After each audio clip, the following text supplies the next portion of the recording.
गजाननं भूतगणादिसेवितं कपित्थजम्बूफलचारुभक्षणम् उमासुतं शोकविनाशकारकं नमामि विघ्नेश्वरपादपङ्कजं। श्री गणेश भगवान की जय। करवा चौथ व्रत कथा। सनातन धर्म में हर नारी अपने पति की लंबी आयु और पति का प्रेम प्राप्त करने के लिए करवा चौथ का व्रत करती है। करवा चौथ का व्रत करने से जीवन में प्रेम और सुख शांति बनी रहती है।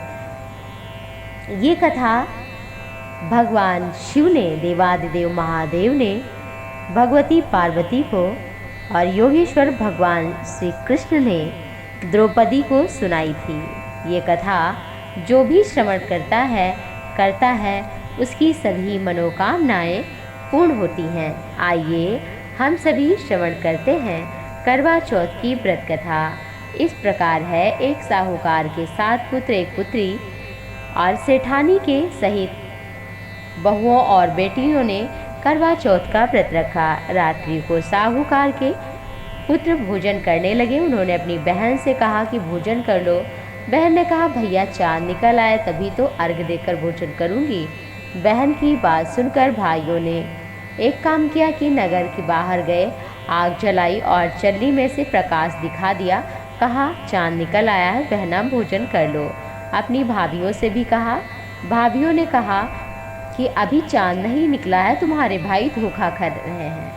उसने कुछ ध्यान न दिया। भाइयों की बात पर विश्वास करके चंद्र को अर्घ देकर भोजन कर लिया। इससे गणेश जी नाराज हो गए और जिसके कारण उसका पति बहुत बीमार हुआ। जो भी घर में धन संपत्ति थी बीमारी में लग गई। उसने फिर पश्चाताप किया, गणेश जी से प्रार्थना किया और विधि विधान से चतुर्थी का व्रत आरंभ किया। श्रद्धानुसार सबका सत्कार किया, दान किया, आशीर्वाद ग्रहण किया। इस प्रकार उसके श्रद्धा भक्ति भाव के कर्म को देखकर गणेश जी प्रसन्न हो गए। जीवन दान दिया, आरोग्य प्रदान कर दिया, धन संपत्ति से युक्त कर दिया।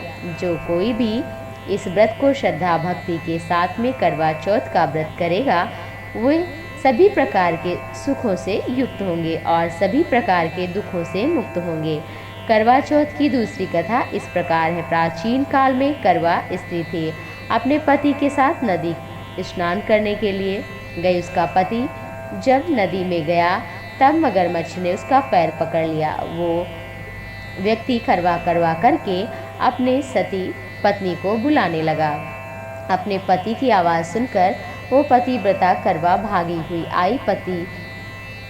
पतिव्रता ने आते ही क्या किया कि मगर को कच्चे सूत के धागे से बांध दिया और अपने सतीत्व के बल पर यमलोक पहुंच गई। यमराज से बोली, प्रभु मेरे पति को मगर ने पकड़ा है, आप इस अपराध को उसे दंड देने के लिए, इस अपराध के लिए नरक में डालिए।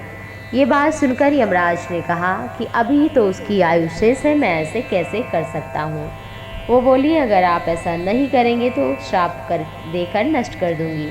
करवा की बात से यमराज भी भयभीत हो गए और अंत में पतिव्रता के साथ जाकर उसने मगर को यमलोक पहुंचा दिया और पति को दीर्घायु बना दिया। उसी दिन से करवा चौथ मनाई जाने लगी और करवा चौथ का व्रत रखा जाता है। सब महिलाएं प्रार्थना करती हैं करवा चौथ माता से कि जैसे अपने पति की रक्षा की ऐसे हम सबके पति की रक्षा करना।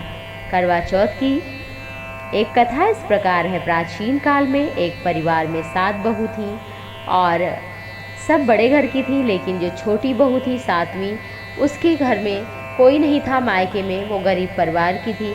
सारे बहुओं के मायके से तो करवा चौथ पे कुछ ना कुछ आता था, लेकिन उसके घर से कुछ नहीं आता था क्योंकि कोई था नहीं। तो घर में सभी उसे ताने देते थे। इससे वो दुखी होकर जंगल के लिए निकल पड़ी। जंगल में जाकर रोने लगी। एक नाग था वहीं पर बिल में रहता था। उसने जब सुना कि कोई स्त्री रो रही है, बाहर निकल कर आया और पूछने लगा। जब नाग ने पूछा तो छोटी बहू ने कहा, आज करवा चौथ है, अगर मेरा भाई होता तो कुछ सामान लेकर आता तो मुझे ताना ना सुनना पड़ता। नाग को बड़ी दया आ गई। नाग ने कहा, बहन घर चलो, अभी लेकर आता हूँ सामान। थोड़ी देर बाद नाग बहुत सा सामान लेकर घर पहुँचा। इतना सामान इत्यादि देखकर घर वाले तो बड़े ही खुश हो गए। सास ने कहा कि तुम नाग देवता के साथ जा भी सकती हो, और भेज दिया। नाग देवता बहू को अपने महल में ले गया। कहा, जब तक मन करे आराम से रहना, कोई कमी नहीं है, लेकिन एक बात का सदैव ध्यान रखना, सामने की जो नाद है उसे भूल से भी कभी मत खोलना। बहू बहुत दिनों तक आराम से महल में रहती रही, लेकिन एक दिन की बात है, जब सब लोग सारे नाग वहाँ से चले गए थे तो नाद उठाकर देखा और उसमें बहुत से छोटे छोटे सांप के बच्चे इधर उधर भागने लगे। घबराकर उसने नाद को ढक दिया। घबराहट में एक सांप की पूंछ नाद के नीचे आने से कट गई। कुछ देर बाद नाग महल में आया तो छोटी बहू ने सारी बात बताई। नाग देवता से क्षमा मांगी। नाग देवता ने क्षमा कर दिया।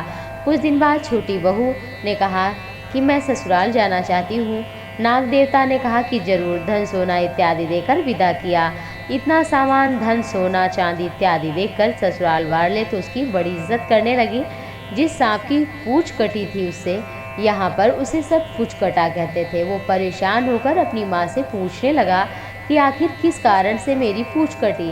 उन्होंने कहा कि छोटी बहू के घबराहट में नांद रखने से तेरी पूंछ कट गई।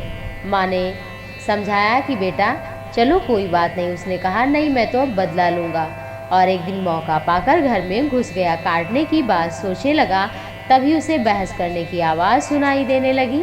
बहू कसम खा रही थी, सास से कह रही थी, मैंने ऐसा कुछ नहीं किया, मैं कसम खाती हूँ, मेरे पूंछ कटे भाई से इस दुनिया में मुझे प्यारा कोई नहीं, उसकी कसम खा के कहती हूँ। जब उसने सुना तो सोचा कि ये तो मुझे बहन इतना प्यार करती, मैं इसे काटने आया हूँ।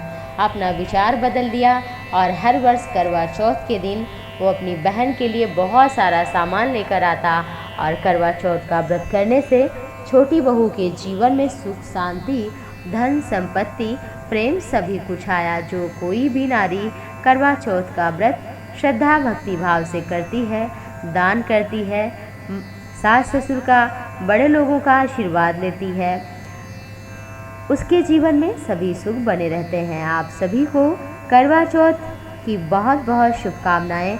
आप सभी के जीवन में खुशियाँ आए, ऐसी शुभकामना के साथ आप सभी को सादर नमस्कार।